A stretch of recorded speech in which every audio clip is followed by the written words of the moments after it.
Hello book friends, welcome to Uncommon Reader. I'm Daniela. I've changed my setting today. It's a very gloomy day, rainy outside, so the kitchen is the most bright spot in the house with artificial light, but I really wanted to shoot this video to share my April reads. I know it's already mid-month, but I really wanted to send out my final winter wrap-up last week, and so finally I'm here chatting a little bit about what I'm reading this month. I had two very quick reads at the beginning of the month. One was La Ballerina, or Ballerina, the English title, by Patrick Modiano. He's a Nobel Prize winner for literature. I believe that was in 2014, if I'm not mistaken. And this was my first encounter with the author. I will talk more about this book, very brief novel, in my April wrap-up. I'm planning to do a wrap-up every month now. We'll see if I can make it happen. And then I also read a very quick read, The Scarlet Plague by Jack London. And actually, I might talk about this book briefly when I will review The Iron Heel by Jack London, which is my buddy read this month with Renee of Beyond Books. So I'm almost done. I have maybe 2 or 3 chapters to go. This is a very strange dystopian kind of an essay, more than a novel, but I'm going to talk more about it maybe in my next video. I hope I can finish it up and prepare this video next. I know Renee is done with this reading as well. Then I'm reading very slowly The Waves by Virginia Woolf. I find this book quite difficult for me. It reminded me of Proust, Marcel Proust, for the type of very redundant poetic language and very introspective, so very little action.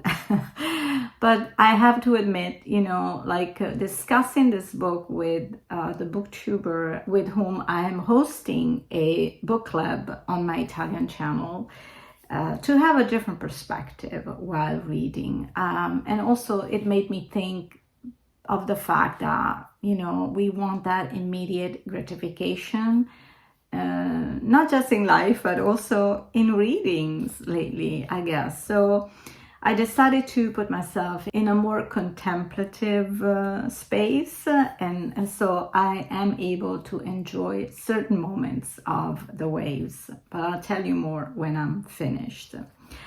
Then I have 3 books in Italian, and I want to open a parenthesis here because I just received a few days ago a message from Lunaris, who was complaining, but no, it wasn't really a complaint. It was a comment where she said that she wished to see some of the Italian books I read, even if they're not translated in English, because they might be translated in another language. It's not necessarily that whoever is watching my videos is an English native. So she had a really good point. I think I used to mention some Italian books and tell you here and there what other languages they were available in. And I kind of stopped for a few months, so I'm going to resume doing that.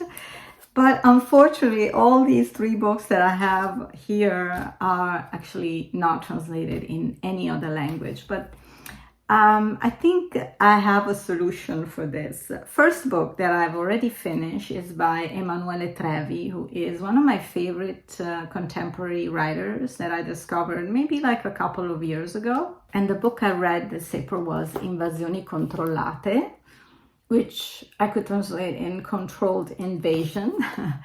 This is a conversation with his dad, Mario Trevi, who was a very famous psychoanalyst.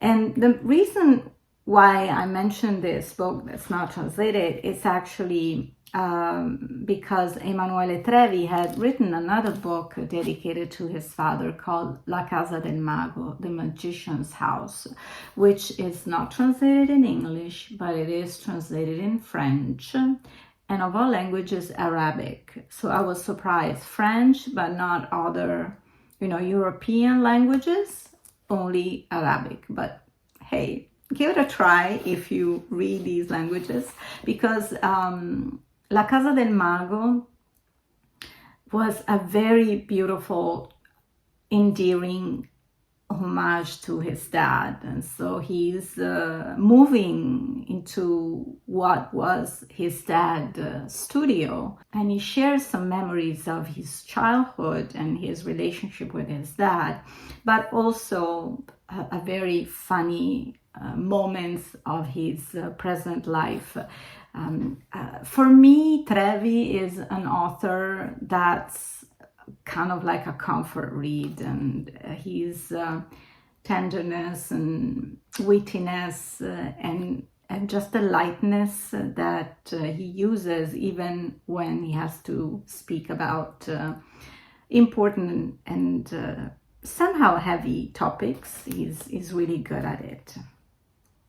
I think I'm gonna try, also in honor of Lunaris, to find out the latest books from Italian authors that have been translated in English or other languages, and maybe do a video on that. So the next book that I've just started reading, actually, and I'm enjoying it very, very much, is another non-translated in any language yet, I giorni di vetro by Nicoletta Verna. This can be translated as the days of vetro, which means glass, but it's actually a last name of a very mean character. And I can describe very easily this historical novel as a witch hunt in fascism days. So yes, it's quite an intriguing book, and I believe that this may be one day translated, definitely, because this book was very successful. I actually met the author at a book festival last September, and I really enjoyed the way she was speaking about this book, because it is actually based on a true story. Last but not least, I'm reading the last chapter of Suzanne Valadon's life by Simona Weller. This is also not translated in any language, but I found, actually, if you're interested in Suzanne Valadon, the artist, the impressionist, another book that's written in English, and I'm just gonna grab the title here from my computer. The Valadon Drama, The Life of Suzanne Valadon by John Storm. So there you have it. You still have some resources if you are curious to know more about Suzanne Valadon. And by the way, this is going to be the only book that I'm going to bring with me on my next trip to California. I'm just going to take it for the flight.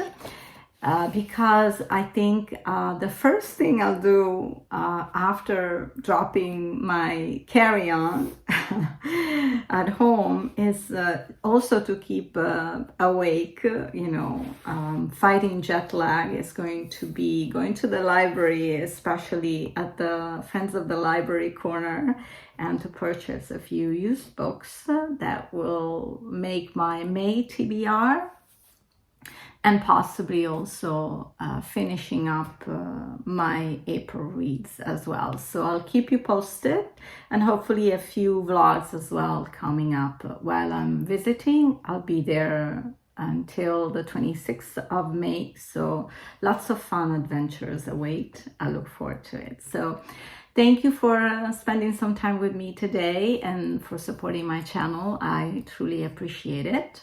I'll look forward to talk to you in the comments. In the meantime, happy reading and ciao!